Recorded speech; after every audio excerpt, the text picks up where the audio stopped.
अस्सलाम वालेकुम नाज़रीन, रूबी न्यूज़ के साथ मैं हूं मोहम्मद अख्तर। सबसे पहले नज़र डालते हैं सुर्खियों पर। तेलंगाना असम्बली मानसून इजलास ऐवान की कार्रवाई का पीर को हुआ दोबारा आगाज। मरकज से बरकी तरमीमी बिल वापस लेने वज़ीर आला KCR ने किया मुतालबा।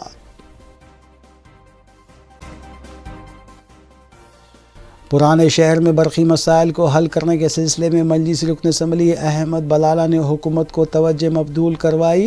मरकज़ के बरकी तरमीमी बिल की शदीद अल्फाज में मुखालिफत। गांजे की मुंतकली में मुलविस बैन रियासती टोली गिरफ्तार। 360 किलो गांजा जब्त। SOT मलकाजगिरी और चोटुपल पुलिस की मुश्तरका कार्रवाई। मेडचल में सड़क हादसा, 3 अफराद फौत। मुतालिका पुलिस ने की ज़ाब्ते की कार्रवाई। विशाखापट्टनम से महाराष्ट्र मुंतकिल किया जा रहा गांजा किया गया जब्त। राजेंद्र नगर पुलिस की बावसूख इत्तला पर कार्रवाई।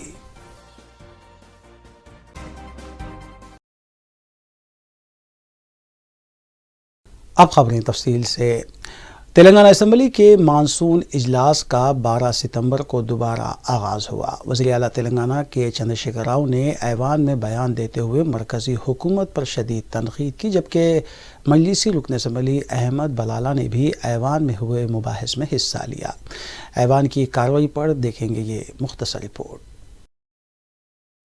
वज़ीर आला के चंद्रशेखर राव ने असम्बली के मानसून इजलास में मरकज़ी हुकूमत की बरकी तरमीमी बिल व पॉलिसी पर जारी मुख्तसर मुबाहिस में बात करते हुए मरकज़ी हुकूमत और वज़ीर आज़म नरेंद्र मोदी से हाथ जोड़कर अपील की कि वो मुखालिफ गरीब और मुखालिफ किसान व दलित बरकी तरमीमी बिल से क़ब्ल अज़ एहतजाज दस्तबरदारी इख्तियार करें। उन्होंने बताया कि इस बरकी तरमीमी बिल से मुल्क के 20 लाख बरकी मुलाजिमीन की मुलाजिमतें चले जाने का ख़तरा लाहक है। उन्होंने मरकज़ पर सख्त बरहमी का इजहार करते हुए बताया कि मरकज़ी हुकूमत मुखालिफ अवाम हुकूमत है। फिर एक बार दोनों हाथ जोड़ के केंद्र सरकार से मैं आग्रह करता हूं, अनुरोध करता हूं, दया करके किसान विरोधी, गरीब विरोधी जो बिजली के बिल है उसे वापस ले लीजिए।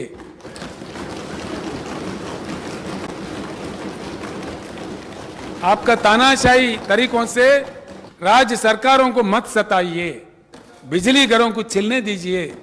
अगर नहीं चलने देंगे, आज इस असेंबली से मैं कह रहा हूं अध्यक्ष, మళ్ళీ నేను పిలిపిస్తా ఉన్నా, 20 లక్షల మంది విద్యుత్ కార్మికులు సింహాల లెక్క జూలు విదిలించాలి. లక్షల కోట్లు దశాబ్దాల తరబడి భారత ప్రజల యొక్క రక్తం, మాంసం, చెమట అయినటువంటి లక్షల కోట్ల విద్యుత్ రంగ ఆస్తులను, ఈ ప్రజల ఆస్తులను కాపాడడానికి భయంకరమైన ఉద్యమం చేయాలి, యుద్ధం చేయాలి. అధ్యక్ష, నేను మొన్న నిజామాబాద్ సభలో ప్రకటించిన ఈ శాసనసభ తర్వాత మళ్ళీ ప్రకటిస్తా ఉన్నా, 100కు 100% అధ్యక్ష, నాకు సెంటిమెంట్ ఉంది. అక్కడి నుంచి చెప్తే తెలంగాణ ఎట్లయిందో ఈ మాట కూడా చెప్తా ఉన్నా. ఈ బీజేపీ ప్రభుత్వం శాశ్వతం కాదు అధ్యక్ష. ఓన్లీ 17-18 మంత్సే. మాకు 13-14 నెలలు ఉన్నట్టుంది, మా తర్వాత 4 నెలలకు బాగలేదు దుకాణం. 100% ఈ ప్రజా వ్యతిరేకమైనటువంటి కేంద్ర ప్రభుత్వానికి సాగ నంపుతాం. భారత రైతాంగానికి తెలంగాణలో ఇస్తున్నట్టే మొత్తం భారతదేశ వ్యవసాయ రంగం వాడే కరెంట్ అధ్యక్ష, అది కూడా గోల్మాల్ దింపుతున్నారు. దాన్ని ఉచితం అంటున్నారు. 20.8% అగ్రికల్చర్ సెక్టర్ వాడేది, ఇంక్లూడింగ్ ఇరిగేషన్ సెక్టర్ కలిపి. ఓన్లీ 20.8%. దాని ధర ఎంత, దాని మీద ఖర్చు ఎంత అంటే 1,45,000 కోట్లే. 12 లక్షల కోట్లు వాళ్ళకి ఇయ్యతుంది. కానీ NPAల పేరిట, ఉద్దీపనల పేరిట లక్షల కోట్లు ఇయ్యచ్చును. 1,45,000 కోట్లు ఇంతమంది రైతులు, 15 కోట్ల కుటుంబాలు ఉంటాయి అధ్యక్ష, రైతు కుటుంబాలు ఈ దేశంలో. మీరు పవర్ బిల్ వాపస్ తీసుకోకపోతే, బాయిల కాడ మీటర్ పెడితే ఈ భారత రైతాంగాన్ని మొత్తం అద్భుతమైనటువంటి ఉప్పెనలాగా లేపి ఉద్యమం చేసి ఈ బీజేపీ దుర్మార్గ ప్రభుత్వాన్ని సాగనంపుతాం. మొత్తం భారత రైతాంగానికి ఉచిత విద్యుత్ సప్లై చేస్తామని నేను తెలియజేస్తా ఉన్నా అధ్యక్ష. ఈ మధ్యనే 28 రాష్ట్రాల నుంచి రైతు సంఘాల నాయకులు వచ్చారు, సమావేశం జరిగింది. ముక్త కంఠంతో చెప్పిన అధ్యక్ష,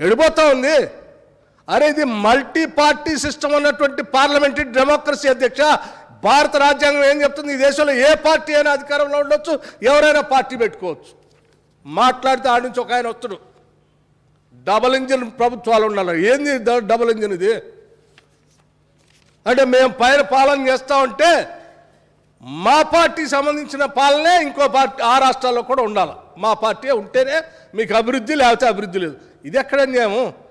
అంటే మీ పార్టీకి సంబంధించినటువంటి ప్రభుత్వాలు ఆ రాష్ట్రాల్లో లేకపోతే కేంద్ర ప్రభుత్వంలాగా పాలన చేయలేదా? మీకు బాధ్యత లేదా? రాష్ట్రాలన్నింటినీ సమదృష్టితో సమభావంగా చూడాల్సిన అవసరం లేదా ఈ దేశంలో?